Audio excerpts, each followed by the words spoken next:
Olá pessoal, tudo bem com vocês? Sejam todos muito bem-vindos ao Clube dos Dividendos, papo doce do vídeo de hoje. Hoje dia 23, sexta-feira, o vídeo vai ao ar aqui no canal muito provavelmente no final de semana, entre dia 24 e dia 25 de agosto, chegando no finalzinho do mês.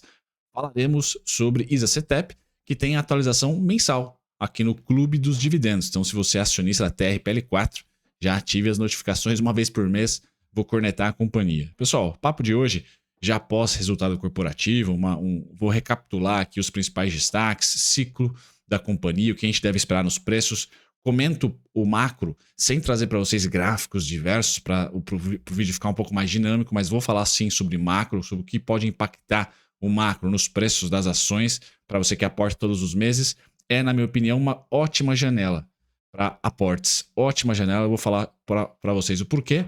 Um pouquinho sobre o investimento passivo na transmissão paulista, o quão é difícil as ações caírem, né, por causa da liquidez de fundos de investimento passivo. E aí terminamos com rentabilidade e análise gráfica no final para falar de preço, para onde vai. Certo, pessoal? Essas são as principais pautas do vídeo. Seja muito bem-vindo aqui ao Clube dos Dividendos. Eu sou o Bruno Mazzoni, analista CNPI técnico. Vamos lá. Recapitulando então um pouquinho da tese aqui recente, né, da transmissão paulista, que sai do status, né, de uma empresa estável, madura, de um segmento dentro de um setor maravilhoso. O setor é utilidade pública, energia elétrica e o segmento é transmissão. Ela está na nata. Tá? Então, para quem ali não é muito fã de renda fixa, não é muito fã tanto na parte do CDI para fixado ou IPCA, tem natir desses projetos de transmissão e tem nessas empresas que vivem de concessão, tá? Um bom ativo para se investir no longo prazo e fazer aquela renda, né? Não só patrimônio interessa, porque corrige a inflação, sua receita principalmente, mas como também a receita ali, a renda de dividendos. A ISA-CTEP é esse tipo de perfil. Ela tem menos consistência nos dividendos no curto prazo, entre 6 a 12 meses, do que, por exemplo, a Taesa, que é a principal concorrente. Mas se você investe na ISA em períodos de 3 a 5 anos, tá? Você vai ter ali um yield muito parelho com o da Taesa. Tá? Então ela não tem um recorte, muitas vezes uma fotografia, muitas vezes a TRPL4 no curto prazo de bons dividendos, a gente vai ver que é oscilante, né? Mas se você aumenta, tira o zoom, né, no caso, tá? Ou aumenta o histórico, você vai perceber que sim, né, 2011, 12 para cá, ela tem um yield médio muito bom. Tá? Momento atual da companhia, muitos investimentos, pessoal. Muitos investimentos. São mais de 10 bilhões em investimentos provisionados. A gente vai ter esses 10 bilhões aí, muito provavelmente CDI mais alguma coisinha sendo capitalizado, né, via debentures. É uma empresa que, se você não quer investir nas ações, você pode ir para o mercado de debentures. É que nas ações, por ela ter momentos de extrema lateralização, eu acho bem importante. Ela tem momentos de Itaúsa, assim, a transmissão paulista, e aí você acreditando na gestão, acreditando no setor, recentemente ganhou uma potencial maior liquidez, né, porque a Eletrobras fez ali, diluiu um pouco da sua posição na ISA-CTEP. Agora o mercado tem mais ações com maior número de detentores da mesma, e não só o bloco da Eletrobras ali. Sei que isso é bem importante para quem faz trading, mas para você, investidor de longo prazo, acaba sendo interessante também, tá? Tendo ali mais liquidez, governança ainda não é a melhor dos mundos, não tem o tag along, tem preferencial e ordinária, infelizmente, vamos ver, né? Quem sabe a gente migra tudo para ordinária, ordinária sendo TRPL3, que a Eletrobras ainda detém posição. As preferencialistas, a Eletrobras passa. Tem vídeo aqui no canal trazendo mais liquidez, então um potencial maior liquidez para a ISA-CTEP. Mas dentro do seu ciclo de investimentos e receita, pessoal, a gente ainda vê transmissão paulista mais pressionada nos investimentos, CAPEX. Tá? O EBITDA vai ter um potencial muito grande, sem dúvida nenhuma, em um futuro recente, um futuro próximo, perdão, mas no momento atual, que a gente vai olhar na DRE, um aumento da alavancagem, uma estabilização da receita, até um crescimento da receita, tá? Mas um crescimento tímido, perto da alavancagem, que deve subir bastante, tá? Deve continuar subindo. Subir bastante também é demais, mas continuar subindo. Então a gente vê um lucro estável ali, né? Tirando os não recorrentes, pessoal, e tirando o zoom também de trimestre versus trimestre, como é esse gráfico de baixo que vocês estão vendo aqui, tá? Até vou dar um pouco de zoom aqui embaixo. A gente vai para a DRE logo e a gente vai perceber uma companhia, tá? Que meio que está começando a andar de lado. Crescimento baixo, a alavancagem crescendo mais rápido do que o crescimento do seu lucro líquido. Muito impactado pelo cenário macro, né? A inflação caiu bastante, o CDI teima em não fechar, né? Os juros teima em não fechar, iniciamos um corte de Selic, mas já paramos. Então, assim, o cenário macro, quando a gente for pular para análise gráfica, eu vou dizer para vocês, é o melhor dos mundos. A gente tende, ainda mais agora com essa narrativa, e tem vídeo no canal falando, né, de volta de aumento da Selic, né, volta da subida da Selic, volta de um ciclo de aperto monetário podendo bater a porta. A curva de juros precifica isso, né, a Selic ainda não. Esse cenário de Selic subindo e inflação estável, pessoal, é péssimo, né, porque aumenta o juro real, que é o principal competidor do setor. Porém, eu já tenho experiência aqui de 2018 para cá como comunicador no canal. Várias vezes de 2018 para cá nós tivemos esses ciclos, tá? Não muito interessantes, principalmente pós-pandemia, onde o juro subia muito, ou estava subindo muito, e a inflação estava cedendo, ou a inflação estava estável. E mesmo assim esses ativos não caíram, tá? Uma Engie caiu muito pouco, uma Transmissão Paulista caiu muito pouco, uma Taesa caiu muito pouco. A própria Alupar caiu muito pouco, a Equatorial caiu muito pouco. Ou seja, é um setor, e até eu vou tentar corroborar ali com os ETFs que investem, né? É um setor muito difícil de ceder por preço. Ele cede e fica morno por tempo, lateraliza no preço ali, às vezes não paga tanto dividendo. É o caso, muito provavelmente, da Isacetep, de novo, entre esse final de mês de agosto, né, o mês de agosto como um todo, que começou essa narrativa de volta de subida de juros, tá? Setembro, bem, nós devemos ter, se a bolsa subir 5, 6%, por exemplo, a Transmissão Paulista pode subir 1%, pode nem subir. Então, para o alocador de longo prazo, é ótimo. Você vai comprar ali uma empresa que está andando de lado, sabendo dos projetos, dos investimentos sendo feitos e que isso vai retornar e vai aumentar o fluxo de caixa, percepção do fluxo de caixa futuro, logo o preço justo do ativo está subindo. Enquanto que as ações, o preço das ações no curto prazo está lateral. Endividamento, pessoal, a gente deve ver, né, está em 2,3 hoje aproximadamente, algo do tipo 2,4,5, né, 2,5. Olha, pode chegar a 3? Pode. Tá? A gente vai monitorar bastante ali, né, como que a empresa vai se capitalizando. Debentures, né, 54% IPCA, 39% CDI. Esses 39%, pessoal, é que no curto prazo faz os preços lateralizarem, pode fazer os preços até cederem um pouquinho mais, porque o CDI está abrindo. Então, como o custo da companhia vai aumentando, vai ficando mais salgado, tá? E a receita, que é o IPCA, muitas casas já colocam que chegamos num topo, tá? Entre 4,5 e 5 vai ser o topo, tá? A gente vê a receita não sendo reajustada, enquanto o custo para se financiar os novos projetos vai aumentando. CDI é flutuante, né? IPCA também, mas o IPCA é o mesmo da receita, então ela trava ali. Agora o CDI, as empresas que têm muito CDI na composição de dívida, ó, estão sofrendo, tá? Ela tem 39%, não é ali agressiva, tá? Ela tem 54% em IPCA, show, e 6% BNDES, que é mais show ainda. Mas vamos colocar que esses 39%, pessoal, são bem variáveis, tá? Devido ao CDI ser variável, estar variável em 2024. Nós temos agora, dia 31, a entrega do orçamento para 2025. Ele é muito importante para acalmar o CDI. Tá? Isso vai ser ruim para você, investidor de longo prazo, porque as ações tendem a subir, né? Mas até lá, você pode comprar a Transmissão Paulista, eu acho que ainda a preços bem estáveis ou a preços próximos de junho. E eu já vou falar a análise técnica. Follow-on da Transmissão Paulista, da Eletrobras, pessoal, tem vários vídeos aqui no canal. Tá? É importante para a liquidez. Tá? Então, a oferta foi gigantesca. A Eletrobras detém ainda posição nas ordinárias, mas nas preferenciais ela jogou boa parte aí para o mercado. Então, deve ganhar mais liquidez pelo simples fato de uma oferta gigante entrar no mercado e não ter tido um único comprador. Então, realmente, a Eletrobras despeja e vários compradores ali abocanharam um pedaço. Então, isso traz mais fundos para o ativo, traz mais cobertura, mais interesse, mais liquidez no final das contas. E os outros projetos que nós temos a companhia investindo vão ser destaques nos próximos trimestres. Na DRE, o que a gente percebe, pessoal? O cenário macro, né, dessa inflação estável ou em queda, tá, e o juro subir de 2021 para cá, fez com que a margem das companhias cedessem. Tá? Então, uma empresa que tinha lá 60, 50 de margem, cede para 40, 43, 40, 30, 39, 37. Ainda, margem líquida, tá? Ainda são margens estupendas. Tá? Não tem o que cornetar muito aqui. Mas a gente percebe que o fluxo de financiamento, tá? A dívida escala de 7 bi para 11 bi e meio, enquanto que o seu lucro, pessoal, está estável. Tá? Foi de 3,3 bi em 2020 e hoje está em 2,8, 2,7 é a projeção aqui dos últimos 12 meses. Tá? Essa última linha é a projeção dos últimos 12 meses, não é o ano fechado. Então assim, lucro em queda, macro desfavorável, aceitamos o lucro em queda. Show. Dividendo começou a oscilar bastante, já é do DNA dela. Quando a gente vai para a dívida, tá subindo, tá subindo, tá subindo. Então, em momentos de estresse do CDI, raro no Brasil, não.